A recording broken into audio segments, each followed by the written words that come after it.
Welcome to Live DAF, your online DAF Yomi Shir. Shalom Aleichem, welcome back to today's DAF, which is Yoma DAF Lamed. We are on the bottom of Chav Tesam base. Says the Gemara 3 lines from the bottom, Zeh klal haya b'migdash. We go back to the Mishnah, where we learned that if one was Meisech es Raglov in the Migdash, he used the facilities, he has to be Toivel to ensure full cleanliness. Whereas if he was only involved in Meraglayim, then all he needs is Kiddush, Yodayim v'Raglayim. Says the Gemara, Bishla Meraglayim, we understand why he would have to rinse his feet, Mishum Nitzoitzos, to cleanse himself of those droplets of Meraglayim. Elo Yodayim my time, but why does he have to wash his hands as well? Amar be'abazoy semeres. We learn from this Mishnah, mitzvah l'shavshiv. It is a mitzvah midrabanan, to actually go ahead and wipe away the nitzoitzos of Meraglayim. Why? Mesayeh leil Rabbi Ami. This is a right to Rabbi Ami. The Rabbi Ami, Osur la'adam sheyetze. One may not go out b'nitzoitzos shal gabe raglov, with droplets of Meraglayim on his feet. Mipnei shenireh kichrus shafcha, because he may give the appearance as though he's suffering from a krus shafcha condition, in which case his aver has been severed, in which case the Meraglayim don't flow properly and create droplets. What's wrong with that? Might give the false impression that his children aren't his, because one who's suffering from this condition cannot be a children, and it might create the impression that his children aren't his, the mamzerim. Therefore, it is a chiv to go ahead, wipe away the droplets and its tzoitzos of Meraglayim from his raglayim. So once that's required, inevitably his hands are going to get involved, become sullied, and therefore he needs to wash his hands and his feet. Amra Papa, a somewhat related halacha, tzoya b'mekayma also likros krishma. If one has even a small amount of tzoya in its makim, at the point where it leaves the guf, one may not proceed with krishma. We know that one may not say krishma or learn or daven when there is tzoya present. Says our Papa, this type of situation is also considered tzoya present and is an isser krishma. Hechidami, what are we speaking about? Either nearest. If the tzoya has left his body completely, in which case it's visible as an independent entity, of course, pshita. Of course you can't say krishma. Either loy nearest, if it's not visible, if it's still embedded in one's guf, then what's the concern? Loy nitna Torah l'malachi asheres. Hashem didn't give Torah to malachim, gave it to us, human beings. We can't be concerned about tzoya embedded in the guf. Loy tzricha, says the Gemara, apparently Rav Papa is speaking about a case as follows. The yoshev nearest. Although, when he's in a sitting position, in which case the flaps of flesh and his guf somewhat separate, at that point the tzoya is visible, but when he's standing, in which case things are more compact, the tzoya is not visible, neither is embedded under his guf. Still, says Rav Papa, the fact that when he is yoshev, the tzoya is already visible, it's considered to have left his guf and poses a concern. Says the Gemara, why is this different than the halacha, where if a person finds some tzoya on his basar, on his hand, and of course it's all covered by a beged, but his flesh is in contact with tzoya, or suppose his hand was extended into the Beis HaKisei, so it's not his entire body, it's only one part of his body touching tzoya, one part of his body in the Beis HaKisei. Does that pose a concern? Rav Huna Amar Muta Likros Krishma. You can read Krishma in that state. When Brachas explains, the pasuk says, Kol neshama tahalalka. The neshama, the neshima, the part of the body that's involved in breath and breathing, the nose, the mouth, that's going to praise Hashem. And that cannot be in the presence of tzoya. But if it's just his hand and it's covered up with a beggar, that's okay. Rav Chizda Amar Asur Likros Krishma. According to Rav Chizda, you can't, because the pasuk says, a person's entire being, everything within the person is involved in praising Hashem and davening and learning, and it must be completely free from anything impure. So that's the kasha. How is it that Rav Papa tells us a little bit of tzoya b'mkaima, which is sometimes seen, sometimes unseen, pose a concern. And we seem to think otherwise, we seem to see otherwise from the other halacha. Now, there are two ways to learn the Gemara's kasha. The simple way of learning the Gemara is that the kasha is from Rav Huna. Since the halacha follows Rav Huna's shita, you can read Krishma even if there's some tzoya al b'sari, then why is this different? That's the simple way. I think the Ritva learns this way, but Rashi learns differently. He says the kasha is from both shitas. From Rav Huna, who allows Krishma when there's tzoya al b'sari. That's a kasha to Rav Papa. Why does Rav Papa say a little bit of tzoya b'mkaima pose a concern? And the kasha is also from Rav Chizda. Why? Why is the kasha from Rav Chizda? Rav Chizda says you can't say Krishma when some tzoya al b'sari. So the Farshim explain what Rashi means is like this. The reason Rav Chizda says also likros Krishma that state is because of the pasuk kol atzmoisai termarno. Any part of the person's guf must be free of tzoya. It can't be in the presence of tzoya. But in our case, where there's only tzoya b'mkaima, at the point of exit, and as the Gemara tells us, it's somewhat covered, somewhat embedded in the guf. In fact, when he's standing, it's not visible. That doesn't pose a concern. That's not included in kol atzmoisai termarna Hashem yichamoicha. Even Rav Chizda would not be concerned in this case. That's the Gemara's kasha. Why is Rav Papa concerned where nobody else is concerned? Says the Gemara, there's a difference. B'mkaima, when the tzoya is in its place, at the point where it leaves the body nafesh zuama. Rashi explains the reach is very concentrated and intense. Nafesh means a lot. Zuama, it's uncleanliness, it's smell, its odor, is there in abundance and concentration. Therefore, we have to reckon with it. Shaloi b'mkaima, however, if it's not in its makam, anywhere else, exposed, sitting on one's hand, lo nafesh zuama, over there the reich is not so intense. It's an open, exposed area, in which case the reich diffuses and gets dispersed. And that's why over there, we don't give it the same din, doesn't have the same severity. So once again, if it's b'mkaima, says Rav Papa, as long as it's somewhat visible, at least when he's sitting you see it, since it has that added element of nafesh zuama, you have to reckon with it. Whereas if it's just somewhere else, al-b'sari, or in a case where his yodayim are extended into a beis hakisei, they will have a machlekes. Rav Huna says, no concern. Chizah says, even in that case, you must refrain from krishma, because kol atzmoisai termarno Hashem yichamech. Continues Gemara, Tana Rabban, halacha b'seuda. We learned the following halacha regarding hilchos seuda. Adam yoytzi lashten mayim. We're speaking about a suda which requires netel sedayim. What if one leaves the suda to be mashten mayim, to take care of the meraglayim? When he returns, noitel yodei achas. All he needs to do is wash one hand, the hand which came into contact with unclean material.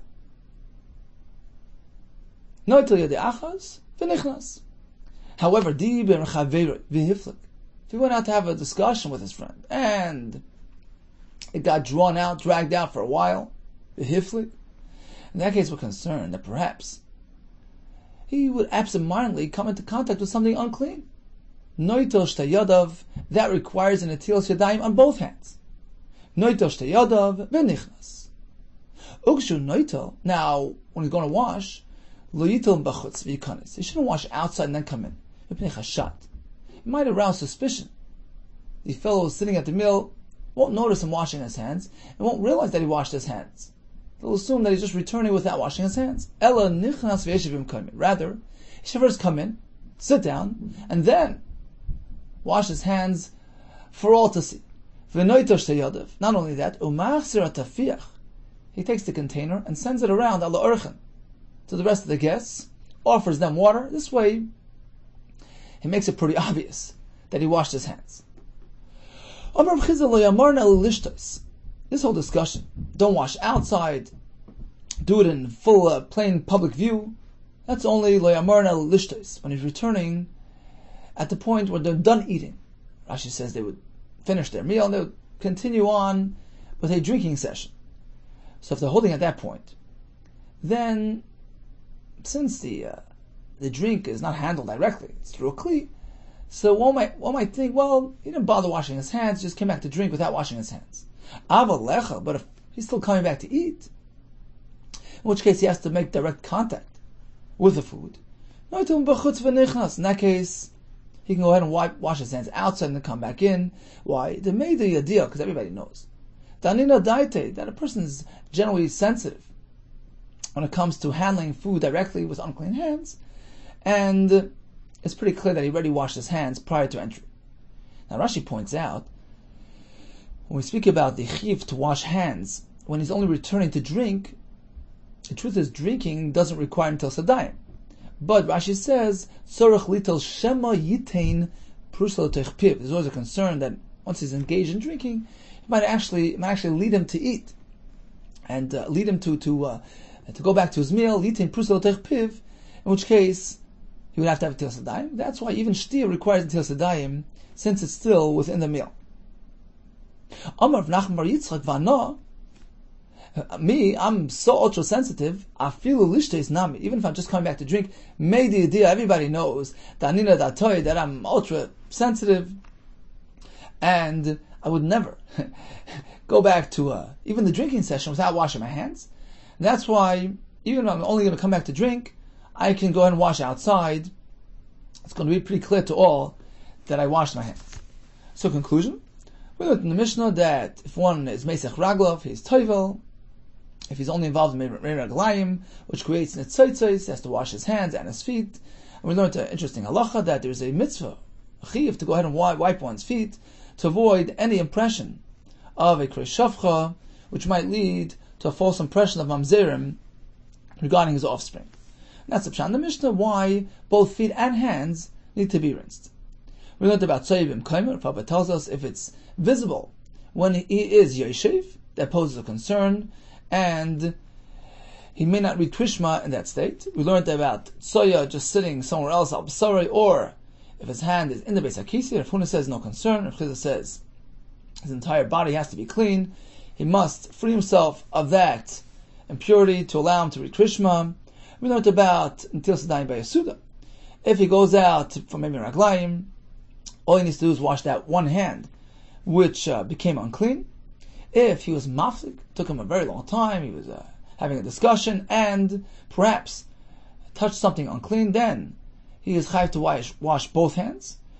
Now, if he's only coming back to drink, he should wash it once he's back, so that all see that he washed his hands. If he's coming back to continue eating, in which case we know he wouldn't do that without washing his hands, or if everybody knows that he's anina da'atoy, he's a person that's ultra sensitive, in that case, you can go ahead and wash outside, because it's plain to all that he was ready noitel yadav. Continues the Mishnah, Ein adam nichnas la'azora la'avoida. One may not enter the azora to engage in avoida afilu tor, even if he knows that he's tor. He can't enter unless ad sheyitba, until he's toivel. Now Rashi actually takes out the word la'avoida. He says it's lav dafka. It just means you're going into the azara, which is the makom avoida. You must be toivel first.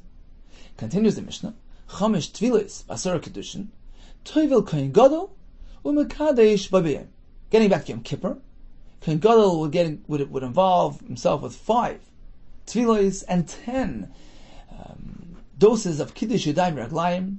Chamish tvilis basara kedushin, toivel kohen gadol u'mekadesh babiyim. And these tefillos and kiddushin took place when he would switch from one set of begadim to the other, from the gold to the white, and vice versa. When he would go from one makom avoda to the other, from the azora to the kodesh hakadoshim, and back.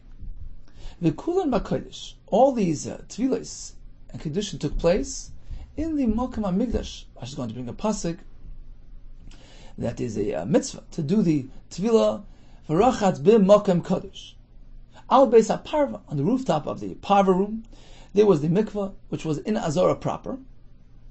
So that applies to all the tefillahs throughout the day, chutz mizu bilvad, except for the first one, prior to his entering the Azora, which had to take place outside the Azora, because that tefillah must occur before entry. Pirsu Sudden Shalbutz, so how do they do this? Pirsu Sudden Shalbutz, they spread out a sudden a linen, a sheet, shalbutz of linen, between him and the crowd, and then he prepared to go down to the mikveh. Let's take a look at Rashi, off to the right. Masnissen. The Mishnah told us that before entering the Azora La'avoida, one must be Taiva. La'avoida, says Rashi, Lav Dafka, not necessarily La'avoida. The Eidad of Nichnas La'azora just means you cannot enter the Azora proper, Ashiyit Boil. Why? The Gemara will give us the reason for this. Chamash Tfilos Yolas of the Gemara, Al Beis HaParva, Al Gag, Lishgas Beis HaParva. Chutz Mizu, so all of them took place in the Azora, except for the first one, Harishon. She'ena ba Chayva Yom Kippurim. It wasn't coming on account of Yom Kippur. It was a standard tefillah that everybody must do. The Kol Yom Nami Isa. It was around every day. Aval tefillas habois Chayva Yom Kippurim. But tefillahs which are specific to Yom Kippur, Ksiv Behen b'Makom Kodesh. Binyan ad Achrim Ma'is. The pasuk in Achrim Ma'is specifically describes those tefillahs as taking place b'Makom Kodesh. So everything was on the Gag Beis HaParva except for the first tefillah, which was actually on top of the Shar Beis HaMayim, as we learned earlier in the Masechta, which was right outside the Azor. Says the Gemara, Sha'alu as Ben Zoyma. They asked Ben Zoyma, Tefillah Zulama. What's the point of the tefillah before entering the Azor? Where does it come from? What's the source? Amar Lahamsi told them, we learn it from a Kavachaymer, from a Kohen Gadol on Yom Kippur. Uma HaMeshaneh. Mikodesh the Kodesh. Since we find that a Kohen Gadol, when he's switching from one Makom Kodesh, for instance, the Azora, Likodesh, to another Makom Kodesh, for instance, the Kodesh HaKadosh. And another way of saying this is, Umi Makom She'onish Koros, from one place in the Beis HaMikdash, which entails Koros, but somebody walks in the Betuma, it's a place of Kedusha, so he goes from that place to another place, which has the same status, L'Makom She'onish Koros, to another place which involves Koros, meaning he's simply switching from one place in the Beis HaMikdash to the other, still, to own Tevilah. He has to be Faivel, because he's entering a new Mokim Avodah. Hameshana Michoy L'Kodesh. Certainly, if one is entering the Beis HaMikdash for the first time, he's switching from Chayil, from a Makom Chayil to a Makom Kodesh. Hameshana Michoy L'Kodesh Umi Makom She'ein Onish Koros. It's another way of saying this. From outside the Beis HaMikdash where there's no Koros involved. L'Makom She'onish Koros. And he's entering the Beis HaMikdash, which is a Makom Kodesh, for which if a person enters with Tumah, he's Onish Koros. So, it's a real significant upgrade. Certainly Tefillah is required in honor of the new Makom Avodah that he's entering. Now, I have to just mention that Tosfos points out that it all depends. If he's actually going into the Azora to do Avodah, as the wording in the Mishnah indicates, then Tosfos says it's really Min HaTorah. The Chiv of Tefillah is Min HaTorah. It's derived from a Kavachaymer, from a Kohen Gadol, where the Chiv there is Min HaTorah. So according to this response of Ben Zoyma, if he's actually entering to do Avodah, then there's a Torah obligation to be Tovel prior to entry. But if he's not entering La Avodah, he's just going to the Azora without having Avodah in mind, says Tosfos, then there's also a Chiv Tefillah, just as Rashi explained, that it doesn't have to dafka be La Avodah, but there's a difference. Says Tosfos, here it's only with the Rabbanan. It's a chashash that he might actually go ahead and do Avodah. So once again, Tosfos points out that according to Ben Zoyma, who learns the Chiv Tefillah via a Kavachaymer from Kohen Gadol, and Kohen Gadol is Chayiv in Tefillah Min HaTorah, likewise, says Tosfos by us, if he's going to do Avodah, then the Chiv Tefillah is Min HaTorah upon entry to the Azor. Whereas if he doesn't have Avodah in mind, then there's a Chiv Tefillah in the Rabbanan, because it might lead him to do Avodah. So that's Ben Zoyma's response. Rabbi Yehuda Omer, no, it's not a Chiv Min HaTorah, it's only the Rabbanan. Srach Tefillah Hizu. Srach means it gets drawn, it's attached, it's connected. It's somewhat related to Tefillah. Srach Tefillah Hizu. Rashi will explain for us what this means. The point is, send him to the mikvah. Make him aware. Jog his memory. And he'll say, whoa, Tefillah, oh, why would somebody be Tovel? Oh, when he's tummy. Yeah, I realize I'm tummy. So it's going to awaken that lost memory, the fact that he was Faivel, that he was tummy in the past. So that's the point of getting him to be Faivel, so he realizes perhaps that he's tummy b'yifresh and he'll refrain from entering the Azor. So it's only the Rabbanon, in order to avoid any chashash of entering Betumah. Says Rashi, off to the right, Tefillah. So they asked Ben Zoma, what's the point of this Tefillah? Shall call Shachris. Lama l'tor. Why is it required for a person who knows that he's tar? And he responded, it's mandated min Torah. We learn it from a Kavachomer based on the Kohen Gadol's Tefillah in Yom Kippur. Uma hamishana mikodesh. Kohen Gadol b'chamesh avodas Yom Kippur. When he switches from one to the next, hamishtanis mechutz lepnim, lepnim mechutz. He makes that switch over from outside to inside, from the Kodesh HaKadoshim to the Heichel. Shnei Mekaymis Kodesh. Both Mekaymis are Kodesh. In both cases, if one enters any one of these locations, he gets Koros, if he's Tamir.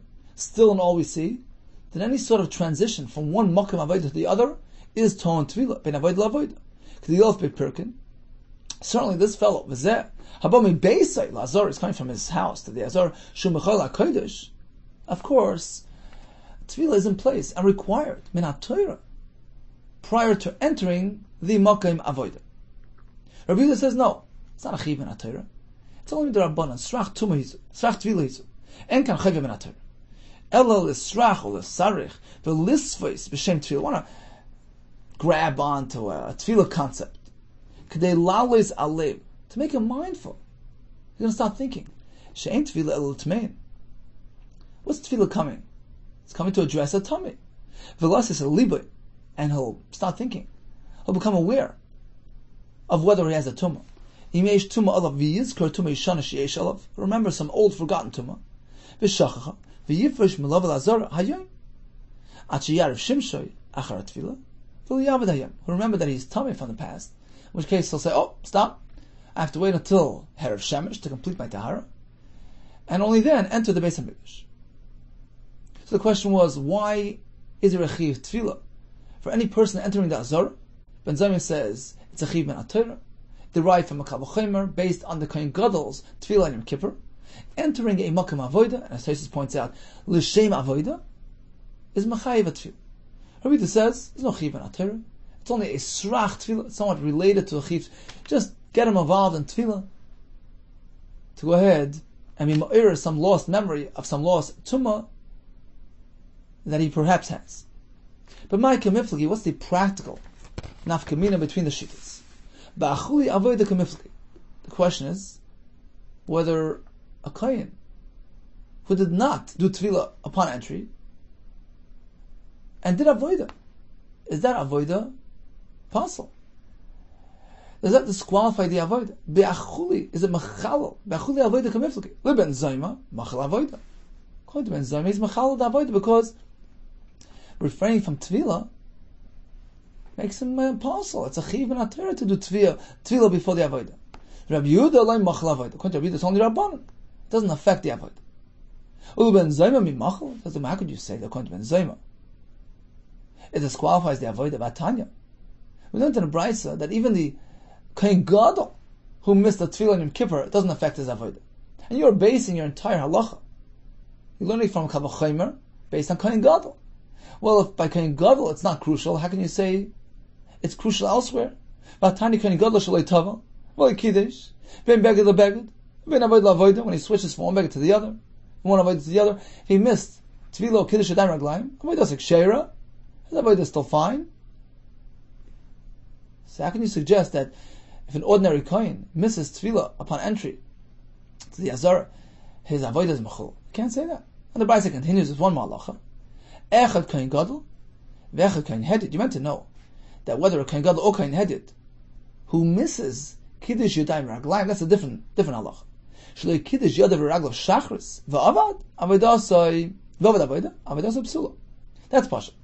That a Kohen, whether he's a Kohen Gadol or Kohen Hedid, needs to wash his hands and feet in the morning before Avodah. That's absolute. If he doesn't do that, he's b'chal Avodah. But that's not what we're speaking about here.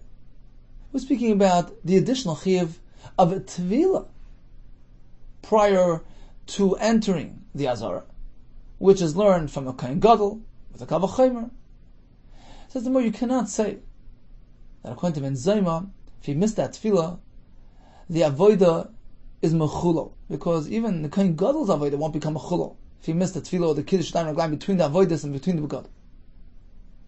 So that cannot be the practical afkamina between Rabbi Yehuda, who says it's only D'Rabbanan, Srach Tvila, and Ben Zayim, who says it's not Torah. Elo says more, rather, the difference between the shittas will be as follows. L'meikam be'asei, kamiflaki. Machlekes is whether he's going to be over on a mitzvah asei if he misses that tefillah. Le Ben Zayma kai be'asei. According to Ben Zayma, who learns this chiyuv from a Kavach Chaimer, from Kohen Gadol, who has a mitzvah asei to be toivel.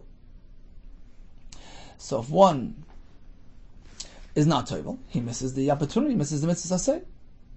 The Rabbi Yehuda, however, lekay ba'asay, there's no asay because it's only the Rabbanan. So that seems to be the only enough community between the shittas. According to Ben Zayma, it's a chiv min ha-Rabban, min ha-Torah, misses asay, to be toivel prior to entering the Azara, even if he's tar, he has to be toivel to get that added dose of kedusha to enable him to do avodah. Whereas according to Rabbi Yehuda, there's no such a concept. He holds that you can't learn from Kohen Gadol. Kohen Gadol's chiv is because he's switching from one avodah to the other, from one set of clothing to the other. We're not speaking about mekoimois. We're not speaking about chiv tefillah, the covered entering a makam avodah. That's not that's not the concept of the tefillah of Kohen Gadol, and therefore we can't apply that to any person. Rather, it's a divan d'Rabbanan to make him mindful and make sure that he's clear of any tumah. Says the Gemara, is that so? That according to Yehuda, anybody entering the Azara has to be toivel? V'atanya, we learned in the Bryce. Mitzayr, toivel v'oimid b'shar nikra. Now Mitzayr, on his 7th day, would be toivel. That night has Erev Shemesh. So he's pretty much been cleared of his main tumah. He still needs to bring a kapara the next day, on his 8th day. So what does he do? When it comes to the Beis HaMikdash, he's toivel. There was a special room in the Ezras Nashim, a mikvah for the Mitzrayim. They would be toivel there to prepare themselves for going ahead and getting the dam of the carbon placed on their thumbs, the shemen, etc. So the Mitzvah would be toivel, and then position himself va'oimid b'shar niknor, that was the eastern shar of the Azara. He would stand inside the shar and extend his thumb into the Azara to allow for the dam to be placed on his thumb. So although he was ready toivel yesterday, he has to be toivel again, l'kavod, entering the Azara. Rabbi Yehuda, ain't it tzarich tefillah? There's no need for a tefillah here. Shekvar tavam be'erev, because he was already toivel yesterday, right before nightfall. Now, the reason why generally we require a person to be toivel before entering the Azara, to make sure that he's free of any tumah, this fellow is already toivel.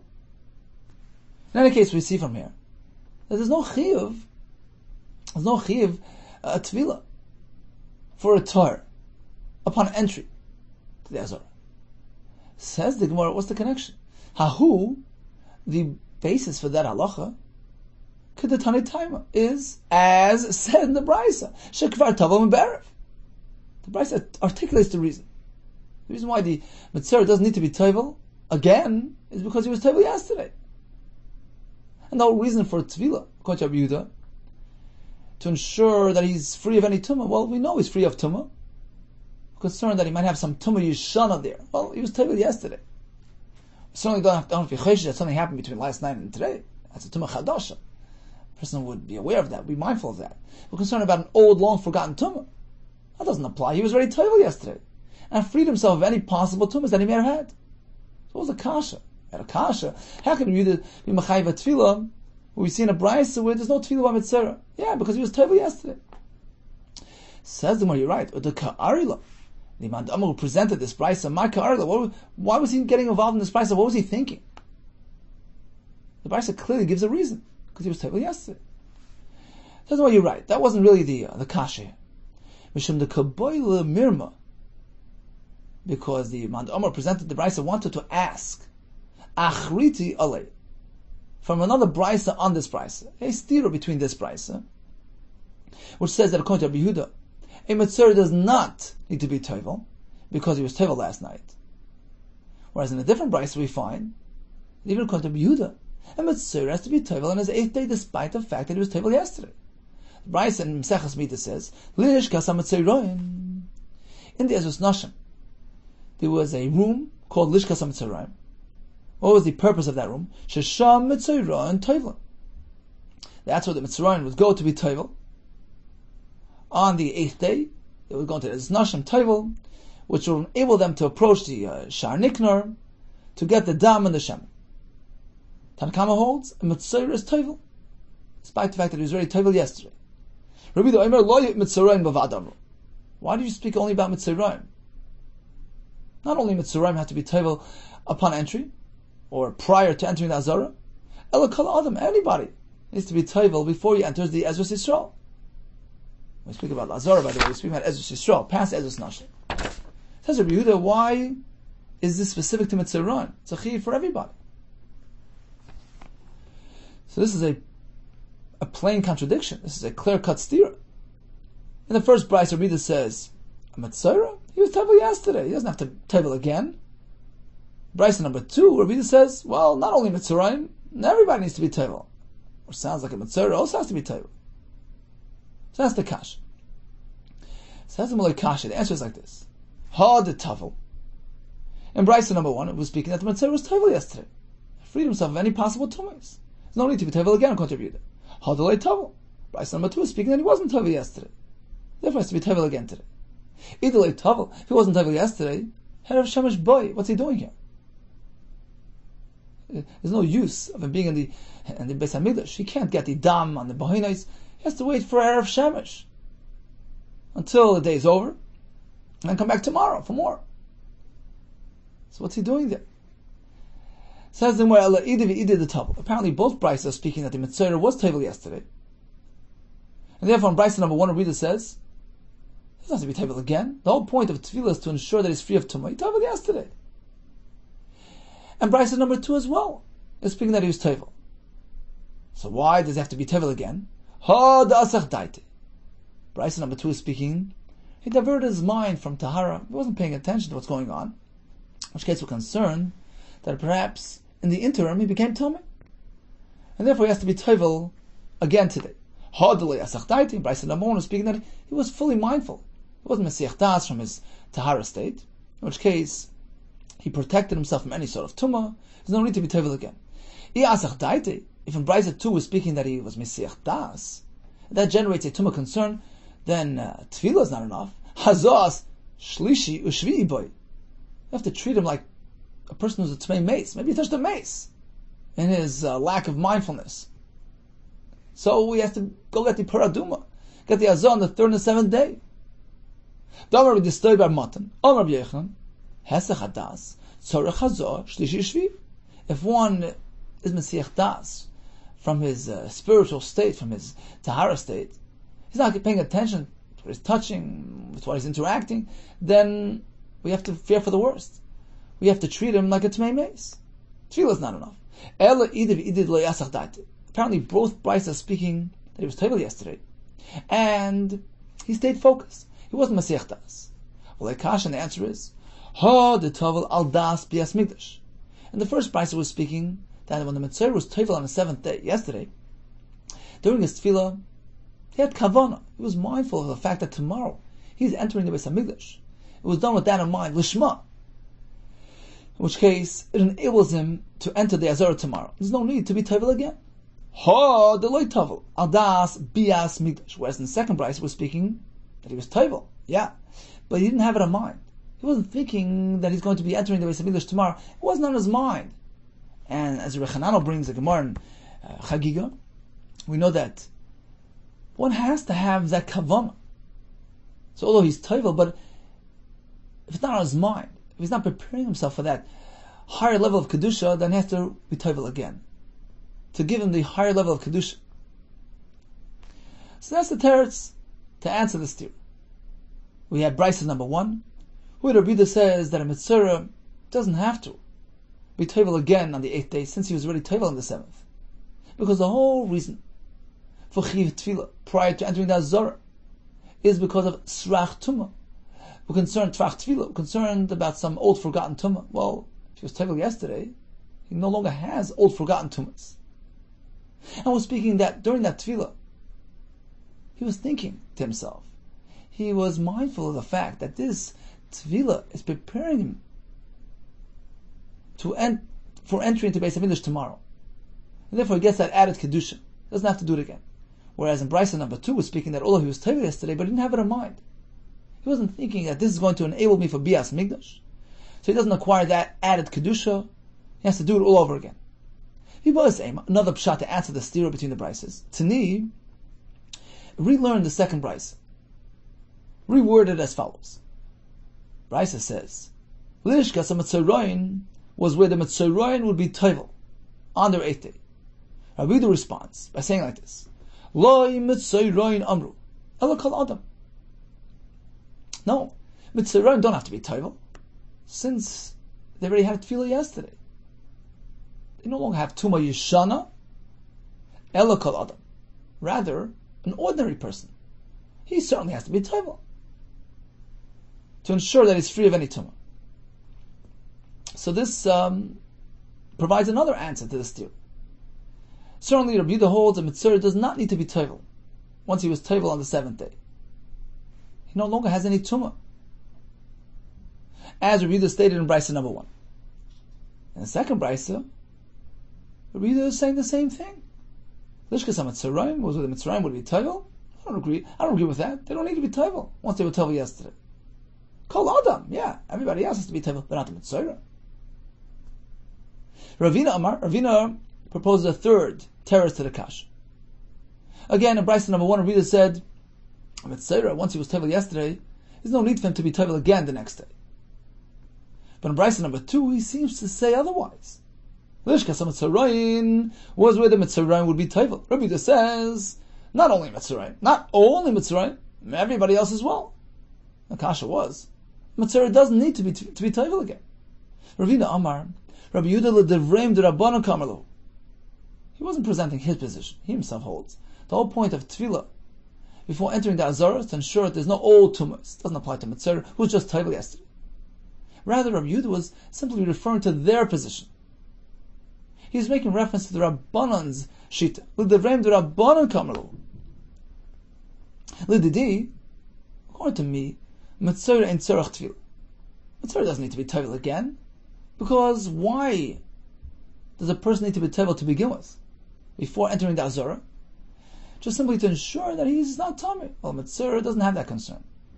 So I disagree with this halacha altogether. Mitzrayim does not need Tefillah. However, according to you, even according to your shit, suppose you follow Ben Zayma's approach, that the Chiv Tefillah prior to entering the Azara is mandated min ha-Torah.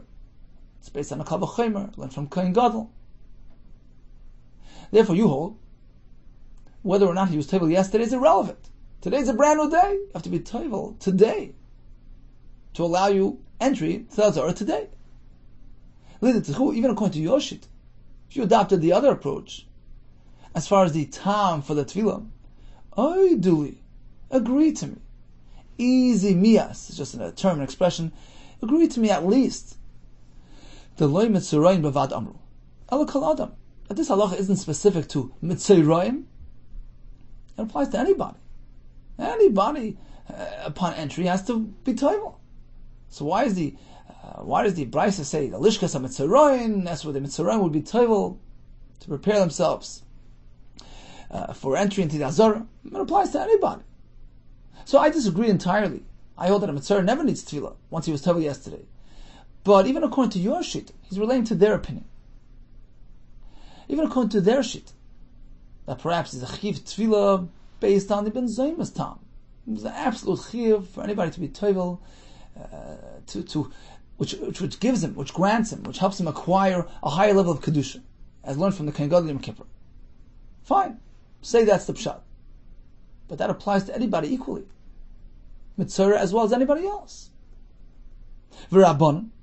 So what do the Rabbanan do? How do they respond to this argument? Why are they differentiating between Mitzvah and everybody else? The answer is, they really hold that the reason for tefillah is not based on ben zayma.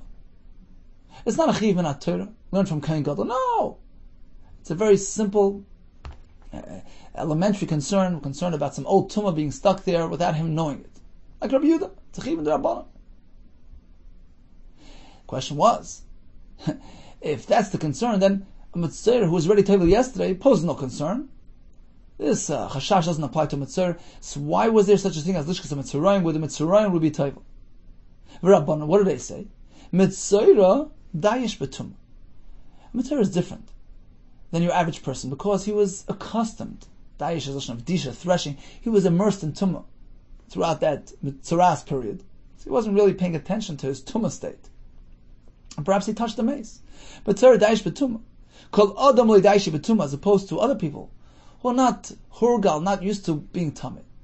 They're not accustomed to tumah, so they're very careful. And they're mindful of the fact that they touched tumah. In this way, we know that if they would tell you yesterday, between last night and today, there's no concern of tumah. Because they're sensitive to tumah, as opposed to Mitzvah.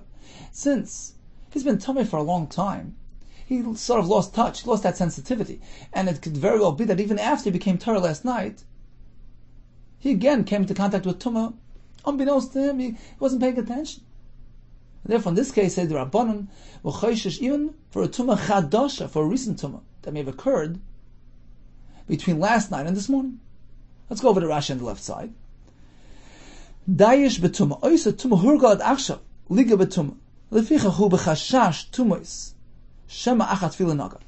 A mitzvah, since he was heavily involved in tumah for a while, we're concerned that he lost his sensitivity, and perhaps even after tefillah yesterday, he may have touched something and become tamei anu. So the Rabbanan really agrees with Rabbi Yehuda in concept. The tam for tefillah is simply to address any unknown, any forgotten tumas. If that's the case, then if he was already tevil last night, such in the case of a mitzvah, why would he have that concern this morning? The answer is because the mitzvah is unique. Perhaps he wasn't aware of the fact that he came into contact with tumah last night. So in the case of mitzvah, even for tumah chadash. Rav Yosef, I have a question for you. Name, shall we say, Rabbanon de pligi olei Rav Yehuda ki ben zoymas virlo. You see, we have two brises. We have brisa number 1, which tells us that a mitzvah is tovel v'omed b'shar nikna. A mitzvah, despite the fact that he was tovel last night, has to be tovel again today. Rabbi Yehuda Omer, no, ein tzarich tefillah. There's no need for tefillah here. Shekvar tovel and berev. Rabbi Yehuda's reason for tefillah is to address any unknown tumah. It was tovel yesterday. Tumah yishana is no longer here. There's no need to be tovel again. What's the pshat in the Chachamim, who require the mitzvah to be tovel? Is it because they hold up ben zaymas tam, chiv tefillah is minat Torah, and it's irrelevant of whether he was tovel yesterday or not? Today is a new day, a new yom avodah requires a new tefillah. That's the pshat the Rabbanan. Nema, shall we say Rabbanan the pligi alei Rabbi Yehuda? The Rabbanan disagrees with Rabbi Yehuda in that brisa. Ki ben zaymas filu. They concur with ben zaymas pshat, with his shita, that is an absolute chiv tefillah in all cases. V'hai diktani mitzvah. So why then do they make mention specifically about a mitzvah? It really applies to any person. To highlight and emphasize Rabbi Yehuda's chiddush, Rabbi Yehuda's shita, that even a mitzvah who perhaps carries a greater risk because he was dayish betumah, he wasn't accustomed to keeping Torah, perhaps even if he was tefillah yesterday, he would require tefillah again. And the brisa here is emphasizing, highlighting, no, at according to Yehuda, we're not concerned, even by a mitzvah. That's the only reason why we mention mitzvah. Because really the chiv tefillah according to Rabbanan applies not only to a mitzvah, to anybody. Because they hold it's an absolute chiv. Minat Torah, before entry into the Azorah, you have to be tovel, even if you were tovel last night. Is that the pshat? So we have a wide gap between the Rabbanan, who follow Ben Zayma's approach. Chiv tefillah is absolute in all situations. And Rabbi Yehuda says, no, it's only to address any forgotten tumas, but it doesn't apply when he was already Taivel recently. Is that the Pshat in the Brisa? Or shall we say, no, really the Rabbanan in that first Brisa agree in concept with Rabbi Yehuda. There's no chiv in HaTorah to be Taivel. It's only a practical concern to address any unknown tumah. The question is, why would a Mitzvah be Taivel? Once he was already Taivel last night, which removed any possible tumas. Dilma, shall we say, Shani Mitzvah. Mitzvah is different than Dayish B'tumah. As we just explained, because he was immersed in tumah for a while. In which case, perhaps, he lost touch. And he's no longer so aware of tumas. And in this case, even if he was Taivel yesterday, we're concerned perhaps he became Tamei again without realizing. So what's the correct Pshat in the Rabban? Is it that they follow Ben Zayma, or they agree with Rabbi Yehuda, but they take exception? They say Mitzvah is different. It requires another tefillah despite the fact that it was Taivel last night. Amarle, Rabbi Yosef responded, let's take the second approach. Let's minimize the machlekes. Shani Mitzvah, the Dayish B'tumah. Rabbanan agree in concept with Rabbi Yehuda. It's only a chiv tefillah with the Rabbanan. And technically, if there's no concern of Tumah Yishana, such as in the case where he was already Taivel recently, such as a Mitzvah, there's no need to be Taivel again. But Mitzvah is different. They take exception when it comes to Mitzvah because he was Dayish B'tumah. He was immersed in Tumah and perhaps became desensitized. In which case we're concerned about perhaps a Tumah having occurred recently, between last night's Tefillah and this morning. So by Mitzvah, we allow even for concern of a Tumah Chadash. It's time for a brief Chazar of today's daf. We learned in the Mishnah that if one is Meisech Ragla, use the facilities, he has to be Toivel. If he's only Matam Raglaim, he needs only Kiddush Yadayim Raglaim. Raglaim are needed because Nitzoitis have to be washed away. What about rinsing the hands? Because it's a mitzvah l'shavshef to wipe away those droplets, in which case his hand becomes sullied and needs to be rinsed. We learned that one must wipe away Nitzoitis to avoid any impression of Mamzeris on his children. Rav Papa tells us, Tzoyibim Kaima makes an Issa for Krishma. We learned that if there's any Tzoya and Besari elsewhere on the Guf, Rav Huna says, no concern, because it doesn't involve the Ivarim of Neshama. Rav Chizah says, Kol Tzmaisei Timarna. Everything has to be clean. We learned about Halacha. During a Suda, if one leaves the Suda to Mashtan Mayim, he has to rinse one hand and come back in. If he was out for a while, in which case he's concerned about both hands having touched something unclean, he has to wash both hands. And then come back in. Where should he wash? Inside or outside? If he's only returning to drink, in which case it's not going to be a direct contact with the food, he should wash inside so everybody sees that he washes his hands. If he's coming back to continue eating, or if he's known to be an istinus, a person who's sensitive, in which case there's no concern, he can wash outside and come back in. We learned that a person, before entering the Azora, must be Toivel. We have two shittas. But Zoma says it's a Din Torah. It's derived from a Kal V'chomer, based on the Kohen Gadol's Tefillah on Yom Kippur. There's a Mitzvah Saseh.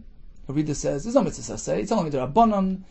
Srach Tefillah Hizu, Kadei Sheyizker Tumi Yishana Shabiyada B'Yifresh. To simply awaken his long forgotten memory, so that he can remember perhaps that he was Tamei, and avoid entering the Azora. The Rabbanan say, well, we agree with Rabbi Yehuda in concept. It's only the Rabbanan to be Ma'ir the Tumi Yishana, and therefore, if one was Taivel recently, there's no need to be Taivel again, except by Mitzvah, because he was immersed in Tumah, and we're concerned that perhaps something may have occurred since last night's Tumah. Hatzlacha Rabbi.